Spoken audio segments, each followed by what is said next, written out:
પાણીનું તેલ બનાવ્યું. બાબાને દીવા બહુ ગમતા. દુકાનદારો પાસેથી તેલ માંગી લાવી મસ્જિદમાં તથા મંદિરમાં પોતે આખી રાત દીવા પ્રગટાવીને બાળતા. આમ કેટલોક સમય ચાલ્યો. એકવાર શિરડીના આ તેલી વાણિયાઓએ એક સંપ કરી બાબાને તેલ ન આપવું એવું નક્કી કર્યું.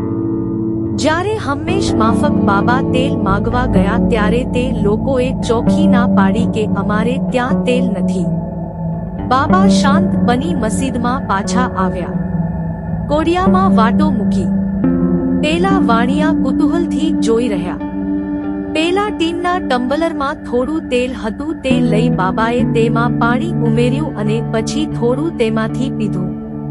આમ એ પાણીને પવિત્ર બનાવી પુન તે ટમ્બલરમાં રેડ્યું અને બધા કોડિયામાં એ પાણી પૂર્યું અને દીવા સળગાવ્યા.